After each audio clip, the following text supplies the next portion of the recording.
quiero empezar con una serie que se llama El diseño de Dios para su iglesia, es decir, lo que Él ha planeado, lo que Él ha planificado para su iglesia. Y para ello quiero enfocarme propiamente en la carta a los Efesios. Es decir, en esta carta nosotros vamos a ver el diseño de Dios para su iglesia. Y hoy vamos a estar compartiendo el plan de Dios revelado en Cristo. Me gusta esta serie de enseñanzas que podemos tener por una sencilla razón, porque esto nos muestra cómo es que Dios va construyendo. Nosotros hoy a través de la ciencia sabemos cómo un niño es formado en el vientre de la mamá, ¿verdad?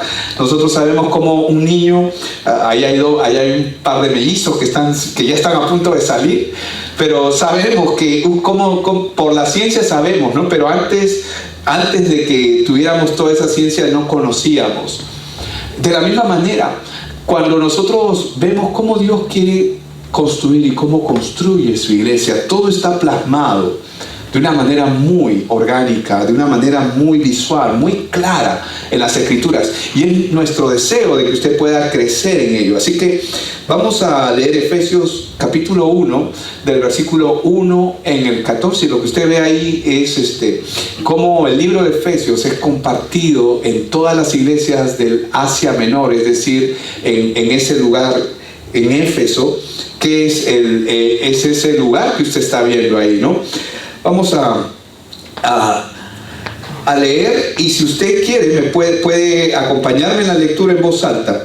Amén. Amén. Dice: Pablo, apóstol de Jesucristo por la voluntad de Dios, a los santos y fieles en Cristo Jesús que están en Éfeso, gracia y paz a vosotros de Dios nuestro Padre y del Señor Jesucristo.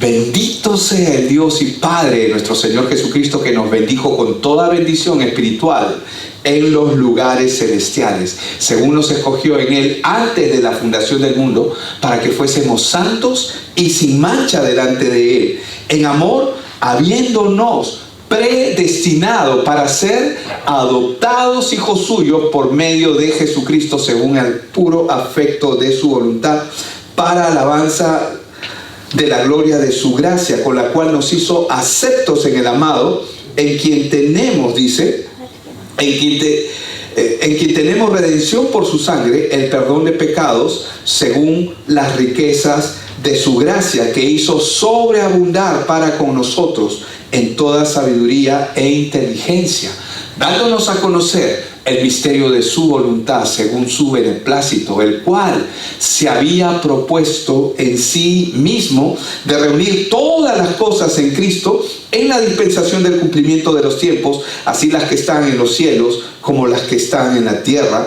En Él asimismo tuvimos herencia, habiendo sido predestinados conforme al propósito del que hace todas las cosas según el designio de su voluntad, a fin de que seamos para alabanza de su gloria. Nosotros los que primeramente esperábamos en Cristo, en Él también vosotros, habiendo oído la palabra de verdad, el evangelio de vuestra salvación, y habiendo creído en Él, fuisteis sellados con el Espíritu Santo de la promesa, que es las arras de nuestra herencia, hasta la redención de la posesión adquirida para alabanza de su gloria. Padre, te damos gracias, Señor, por este tiempo. Gracias por la oportunidad, Señor, que tenemos de venir a tu palabra. Oramos, Señor, para que tu palabra se abra paso en nuestra mente y en nuestro corazón. Oramos también, Señor, para que la palabra pueda ser lo más limpia y pura posible, que tu palabra pueda edificar nuestras vidas. Oro, Señor, para que tú puedas usar este tiempo para poder traer, Señor, lo que tú has planeado a cada uno de nosotros, Señor, que nosotros podamos verte, conocerte, pero también que podamos conocer la obra que has hecho desde el inicio hasta el final. Te damos gracias, Señor, y oramos para que así sea, y salir con mucho fruto de este lugar en el nombre de Cristo Jesús. Amén y amén. Hermanos, Efesios es uno de los tesoros más profundos del Nuevo Testamento. Si bien es cierto, la carta de Efesios fue escrita mientras Pablo era preso. Él estaba preso. Para los que no sé si lo saben o no, pero el 60% de la vida ministerial de Pablo fue en las cárceles. Satanás quería retener, pero no podía retener quería retener a Pablo, pero no podía retener la palabra. y trataba de amordazar a Pablo, trataba de apresarlo, el enemigo nunca va a querer que esta palabra se expanda, pero nadie puede detener lo que Dios ya estableció. Y eso es gozo para nosotros, porque lo que Dios ha planeado, eso es lo que se va a dar. Pero nosotros tenemos que orar para estar alineados con el plan de Dios, alineados con lo que Dios quiere hacer. Y esto aproximadamente Pablo escribe esta carta en el año 60 o el 62, entre el 60 y el 62 de nuestra era, ¿no? Después de Cristo. Ahora, si bien es cierto, a partir del siglo XX han surgido muchos cuestionamientos acerca de esta carta, acerca de la carta de Pablo, acerca de su autoría, porque hay muchas de estas cartas que comenzaron a circular, ya no decía hacia los efesios, y es muy probable que esto se haya dado por el simple hecho de que para que las iglesias a donde llegaban no se sientan excluidas, de que para ellos esta carta era una carta circular, es decir, que se leía en todas las iglesias de la época, en todas las iglesias del Asia Menor. Ahora, Efesios forma parte de un conjunto de epístolas o de cartas que se escribieron en la prisión. Y estamos hablando de Filipenses, Colosenses, Filemón, y todas estas cartas que se escribieron en la prisión. Esta carta fue enviada por Tíquico. Tíquico fue uno de los discípulos, posiblemente no conocemos mucho de él, usted no tiene muchas referencias acerca de él, pero es mencionado en Efesios capítulo 6, cuando Pablo menciona que él es el que está llevando la carta. Aunque esta carta es dirigida a los creyentes en Éfeso, como les decía, ¿no?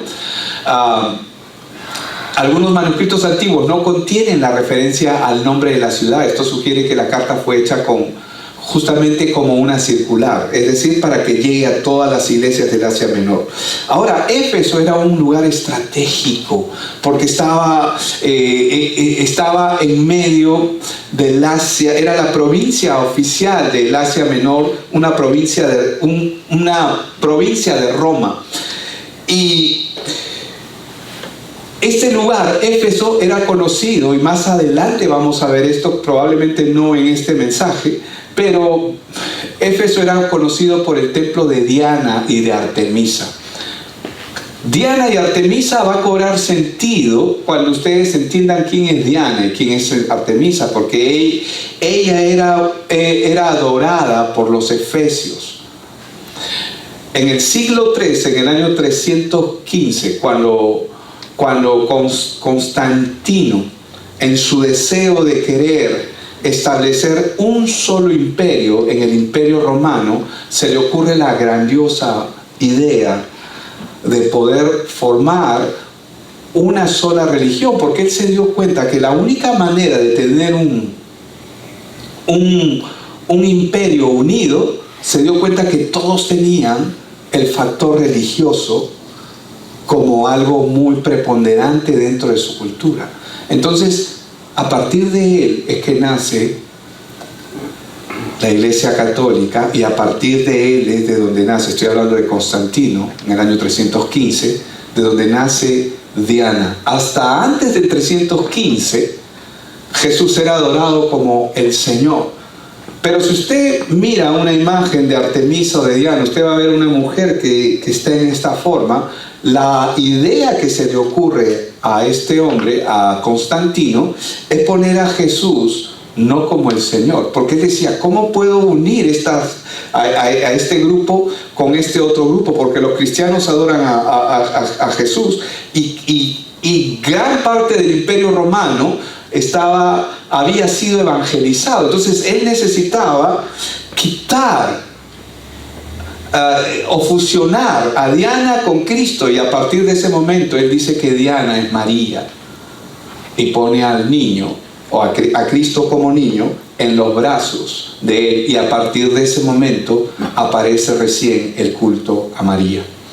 como Diana, pero era Diana de los Efesios o Artemisa. Eso lo vamos a ver más adelante, lo vamos a ir aprendiendo más adelante, pero quiero que usted sepa la importancia que tiene Éfeso. Éfeso es el lugar donde Pablo mismo, la iglesia de Éfeso, fue iniciada por dos discípulos de Pablo.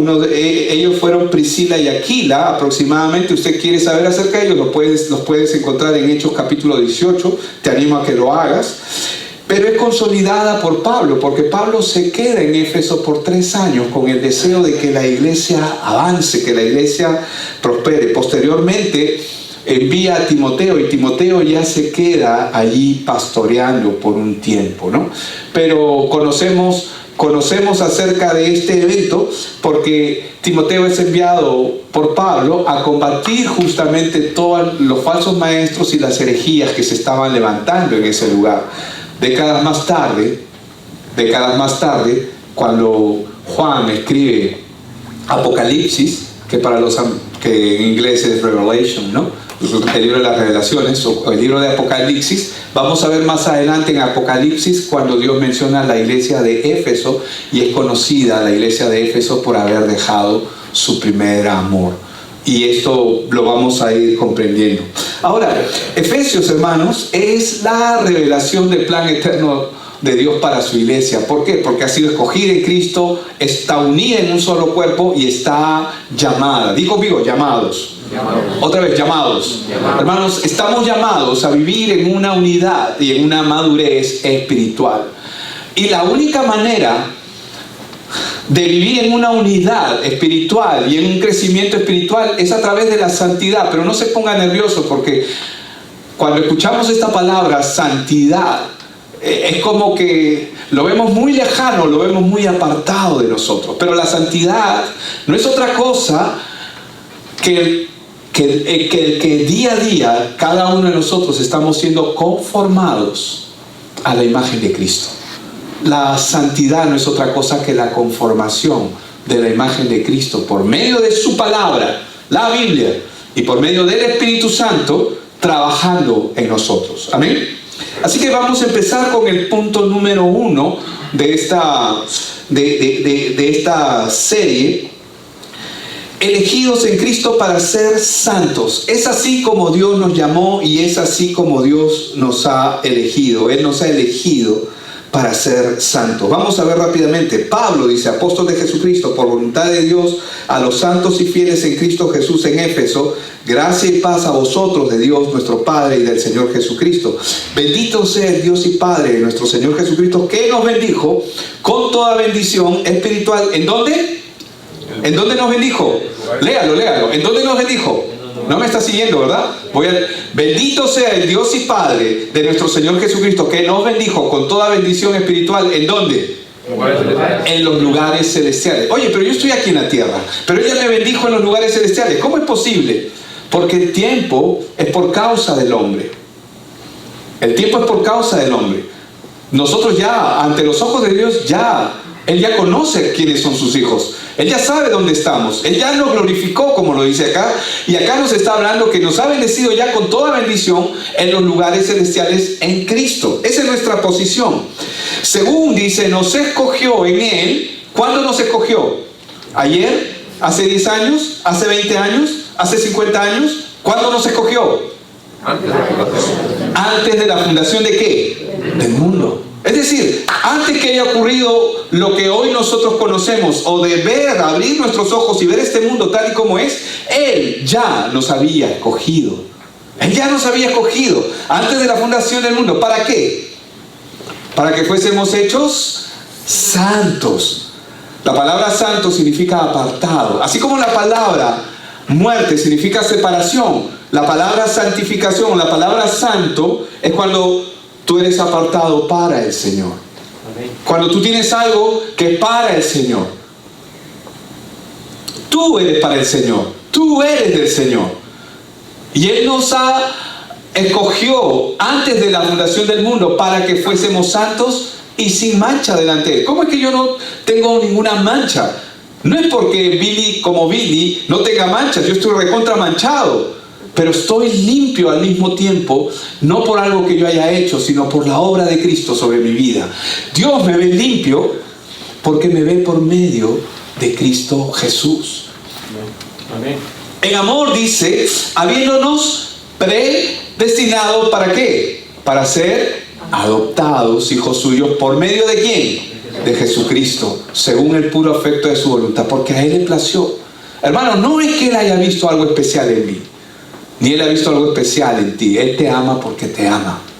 Si tú tienes un hijo a quien amas tanto y ves que ese hijo trata de hacer todo lo mejor que él puede, y digamos, es bueno, digamos, en el básquet, es bueno en el fútbol, y tú celebras, pero un día de repente le va mal en la cancha y no mete ni una canasta, no hace ningún gol y le va pésimo. Y él se acerca de repente a ti como padre y te dice, mira, se siente avergonzado. ¿Tú vas a dejar de amarlo? ¿Tú lo amas porque mete goles? ¿O porque encesta canastas? No, tu amor es incondicional. El amor de Dios es incondicional. El amor que Dios tiene por nosotros no está sujeto a lo que el hombre puede hacer. Por eso cuando dice acá, Él nos amó, nos hizo hijos suyos por medio de Jesucristo según el puro afecto de su voluntad. Yo no lo elegí a Él, Él me eligió a mí, como te ha elegido a ti. Y eso es una gracia. Que Él te haya elegido es una gracia. Dice, para alabanza de la gloria de su gracia, con la cual nos hizo aceptos en el amado, es decir, en Cristo Jesús. Ahora, ¿qué es lo que tengo que comprender aquí? ¿Qué es lo primero que yo tengo que saber en este punto? Que mi camino hacia la madurez empieza cuando yo entiendo quién soy en Cristo. Nuestra identidad, quién soy yo, quién eres tú en Cristo. No hemos sido escogidos y llamados, hermanos, para vivir como el mundo vive. Dios no te llamó y ahora eres cristiano. Y qué lindo, eres cristiano los domingos. Los domingos voy a ir a la iglesia. Sí, pastor, vamos a ir a la iglesia. Soy cristiano los domingos, ¿no? Y de lunes a viernes vives tu vida como quieres. No hemos sido escogidos y llamados a vivir como el mundo, sino hemos sido llamados para reflejar la santidad de Dios. Es decir, cuando estamos hablando de la santidad, nuevamente, no se asuste. Cuando estamos hablando de santidad, estamos hablando de reflejar a Cristo. Hemos sido llamados a vivir en esta tierra como Cristo. Por eso, ¿por qué crees que te llamas cristiano? Porque somos pequeños Cristos, caminando. Porque Cristo está siendo formado en nosotros. Cristo es formado en nosotros. Él está trabajando a través de su palabra y de su Espíritu Santo. Hermanos, la santidad, es decir, la semejanza a Cristo, no es una opción. Es el propósito de nuestra elección. Dios nos escogió para eso, para ser como Cristo. ¿Para qué Dios me escogió? Para ser como Cristo. ¿Para qué Dios te escogió? Para ser como Cristo. Para ser como Cristo. Para eso Dios nos llamó. Para eso Dios nos escogió. Ahora, la elección no es casualidad. Es parte del plan eterno de Dios. Desde antes de la creación, antes de que el hombre existiera, Dios ya había diseñado un plan para que nosotros vivamos en Cristo. Él lo había diseñado. ¿Por qué? Porque Él nos ha llamado con el propósito de ser su pueblo. La elección nos recuerda que nuestra fe no descansa en méritos. Tu fe, mi fe, no descansa en lo que tú haces por el Señor, sino en la gracia que Él ya hizo. Nuestro comportamiento, nuestro caminar, nuestro avanzar va a ser solamente el reflejo de quiénes somos cuando nuestra identidad está clara en Cristo. Tenemos que tener esa identidad. La Biblia nos enseña, quien nos salvó, dice 2 Timoteo 1:9, quien nos salvó y llamó con llamamiento santo, no conforme a nuestras obras. Él no te salvó, porque mira, ha sufrido mucho, porque ha hecho tantas cosas buenas. No. Dice, quien nos salvó y llamó con llamamiento santo, no conforme a nuestras obras, sino según el propósito suyo y la gracia que nos fue dada en Cristo Jesús antes de ¿cuándo? De los tiempos de los siglos. ¿Te das cuenta? Antes de los tiempos de los siglos, Dios ya nos había escogido, nos había llamado, pero no por nuestras obras. Ahora, vamos con el punto 2. Hemos sido escogidos, estamos sentados en los lugares celestiales, tenemos que tener clara nuestra identidad en Cristo. Y ahora tienes que saber que hemos sido redimidos por la sangre de Cristo. Hermanos, la sangre de Cristo es el pago que Dios hizo por nuestros pecados. ¿Qué dice Efesios 1 del 7 al 10? Vamos rápidamente, volvemos a leer. En que tenemos redención por su sangre, el perdón de pecados según las riquezas de su gracia. Todo es por su sangre. Dice, que hizo sobreabundar para con nosotros en toda sabiduría e inteligencia, dándonos a conocer el misterio de su voluntad.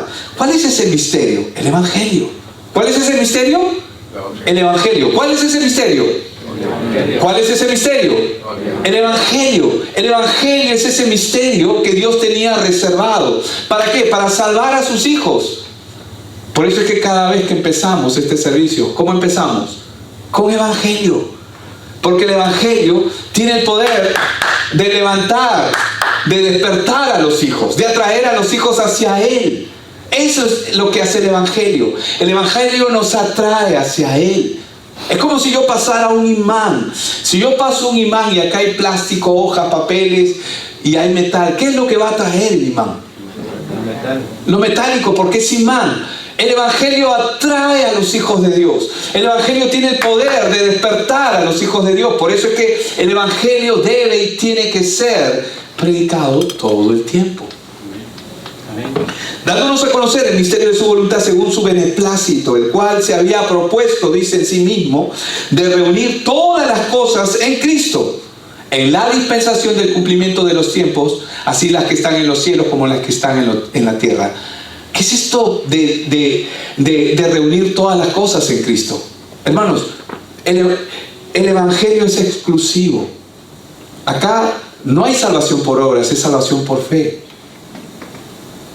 Y todo es por medio de Cristo. No hay otra forma. Nadie puede venir al Padre si no es por Cristo. La Biblia es exclusiva. No hay otro camino para el hombre. El hombre trata de hacer cosas para Dios. Y por un lado, el hombre se siente bien, el ser humano se siente bien al hacer las cosas para Dios. Pero la única manera en que el hombre puede ser salvo es por medio de la obra de Cristo. No hay otra forma. Por eso es que Él se propuso reunir, Él se había propuesto en sí mismo de reunir todas las cosas en Cristo en la dispensación del cumplimiento de los tiempos. Es decir, ya se cumplió esto. Así las que están en los cielos como las que están en la tierra. Hermanos, el corazón del plan eterno de Dios es la redención. Que cada persona sea salva. Pero esta salvación no es fruto de decir, soy salvo porque quiero, soy cristiano porque quiero. No. Es el fruto de la palabra trabajando en nuestras vidas, de la palabra hablando a nuestros corazones.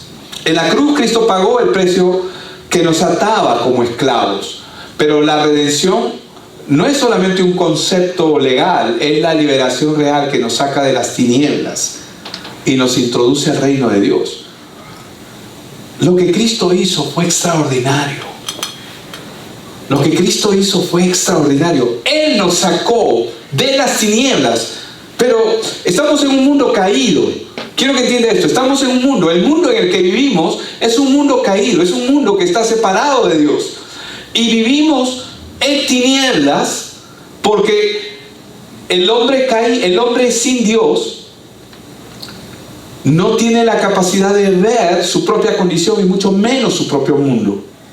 Está en un mundo caído. Es como un ciego queriendo caminar. Es imposible que un ciego no se tropiece. Se va a tropezar porque está ciego. Pero Cristo nos liberó y nos sacó de ese mundo de tinieblas y nos introduce al reino de su Hijo amado. Y así claramente lo enseña Colosenses 1, 13 y 14. Dice, el cual nos ha librado de la potestad de las tinieblas y trasladado al reino de su amado Hijo. ¿Qué significa que nos ha librado de la potestad de las tinieblas? Significa que Él nos ha librado del poder de las tinieblas. Las tinieblas tenían poder sobre nosotros, nos tenían sujetos, nos tenían amarrados, como hemos estado cantando con la canción. Al que Cristo hizo libre, es libre de verdad. Rompió mis cadenas. ¿Se acuerdan de la canción? Me dio vida nueva. estábamos atados al pecado, y Cristo rompió esas cadenas. Él nos ha librado de la potestad de las tinieblas y nos ha trasladado al reino de su Hijo, en quien tenemos redención por su sangre, el perdón de pecados. La redención no solamente es perdón.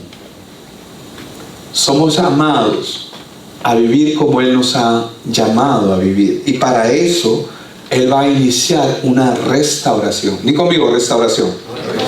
Recuerdan que les dije que Dios nos ama tanto que Él no te va a dejar como te ha encontrado.